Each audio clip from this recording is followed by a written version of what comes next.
नमस्कार। यह आज से लगभग 250 से 300 साल पहले 18वीं शताब्दी समय का कहानी है। तब भारत के दक्षिण प्रांत में तंजावुर और उसके आसपास मराठों के राजा सरफोजी ने शासन किया था। वहाँ एक सुप्रसिद्ध शिव मंदिर था। उनमें कई वेद पंडितों ने शिव पूजा करते थे। पार्वती देवी का भी पूजा किया जाता था।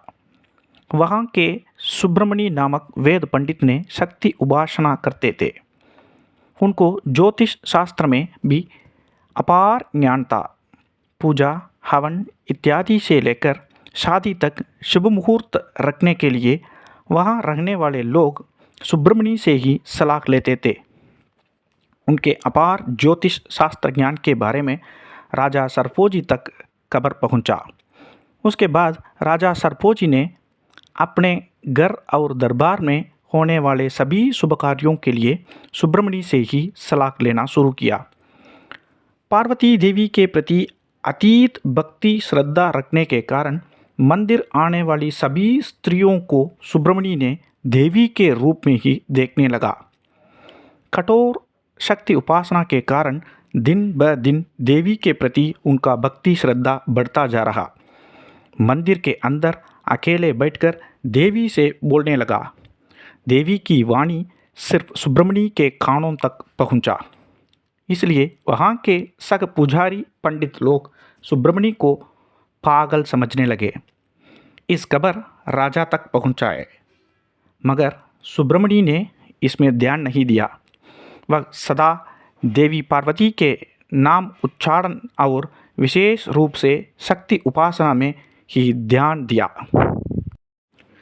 एक दिन राजा सरफोजी ने शिव मंदिर आया। राजा के साथ मंदिर और अनेक अधिकारी लोग भी आए। राजा आते समय मंगल वाद्य बजाया गया। सभी लोग सरफोजी की जय जयकार किए। इतने पर सुब्रमणी ने मंदिर में देवी के सामने बैठकर देवी के ऊपर ध्यान में डूब गया। वहाँ के लोग सुब्रमणी के बारे में राजा सरफोजी से बताया कि यह पागल बन गया, किसी के सवालों को जवाब नहीं देता, मंदिर आने वाले सभी स्त्रियों पर फूल फेंककर बच्चे के तरफ खेलता रहता है। लोगों के बात पर राजा को विश्वास नहीं था। वह स्वयं सुब्रमणी के पास गया और पूछा कि मैं सरफोजी आया हूँ, आज क्या तिथि है, जरा बताओ। मगर राजा की वाणी सुब्रमणी के कान तक नहीं पहुँचा। उस वक्त वह ध्यान में देवी के साथ बोल रहा था और देवी की दिव्य प्रकाशित पूर्ण चंद्र मुख स्वरूप देखते ही उनके मुंह से पूर्णिमा पूर्णिमा शब्द निकला। इसे सुनकर राजा ने बहुत निराश और नाराज हुआ। थोड़ी ही देर में सुब्रमणी ध्यान से जाग उठा। उसके सामने राजा खड़ा हुआ था। उसे देखते ही सुब्रमणी को सब कुछ मालूम हुआ। अमावस्या के दिन पूर्णिमा कहने की गलती याद आया। अपनी गलती से बहुत दुखित हुआ। फिर भी ये सब देवी की माया समझकर राजा से बोला कि मेरे मुंह से जो शब्द निकला वह कहीं गलत नहीं हो पाएगा, क्योंकि मैंने देवी की पूर्ण चंद्रमा की चेहरे को देखा और उसे आप लोगों से बताया।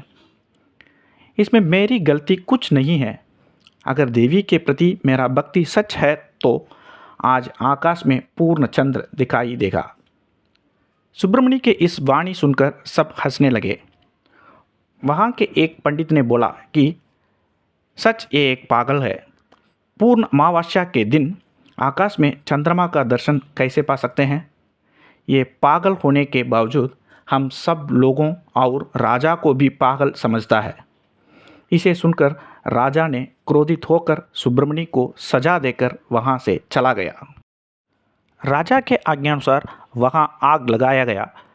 उसके ऊपर 100 लकड़ी का झूला रस्सी से बांधकर एकदम ऊपर वाले लकड़ी में सुब्रमणी को खड़ा कर दिए। शाम से रात होने तक एक एक लकड़ी जल जाने से एकदम ऊपर वाली लकड़ी भी नीचे आ जाएगा। फिर सुब्रमणी भी आग में जल जाएगा। यही सजा है।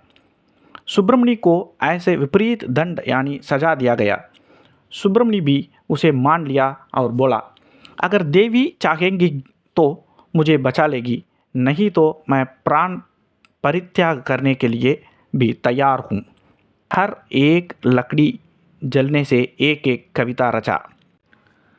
देवी के प्रति 78 कविताएं रचने पर भी आकाश में चंद्रमा का निशान दिखाई नहीं दिया।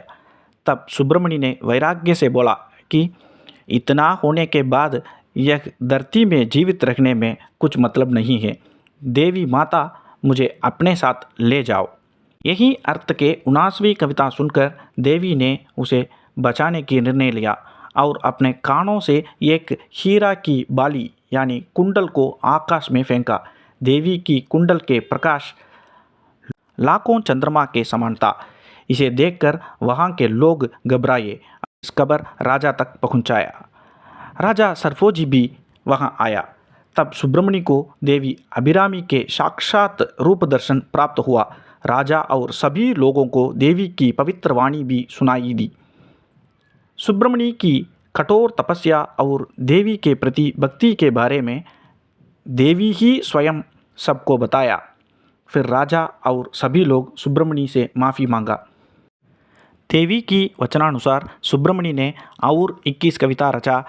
इससे कुल 100 कविताओं को अभिरामी अंदादी नाम से बुलाया जाता है। देवी अभिरामी की परिपूर्ण आशीर्वाद पाने के कारण सुब्रमण्य के नाम अभिरामी भट्टर बन गया। यह मंदिर वही है कि जहां मार्कंडेय को भगवान शिव जी ने यमधर्मराजा से बचाया। तमिलनाडु राज्य मयिलादुथुराई जिले के तिरुक्कड़यूर में बसा हुआ इस मंदिर को अभिरामी मंदिर के नाम से जाना जाता है। यहाँ भगवान शिव अमृतकटेश्वरर के नाम से बुलाया जाता है। इस मंदिर से जुड़े मार्कंडेय के कहानी का वीडियो लिंक भी डिस्क्रिप्शन में दिया गया है, ताकि इस वीडियो देखने वाले सभी लोग उसे भी देख सकें। इसी तरह दक्षिण भारत के ऐतिहासिक और पौराणिक मंदिर पर्यटन क्षेत्र के बारे में जानना चाहेंगे तो दक्षिण भारत कथा यूट्यूब चैनल सब्सक्राइब करें, लाइक और शेयर भी करें। अपने महत्वपूर्ण विचारों को कमेंट करें। धन्यवाद।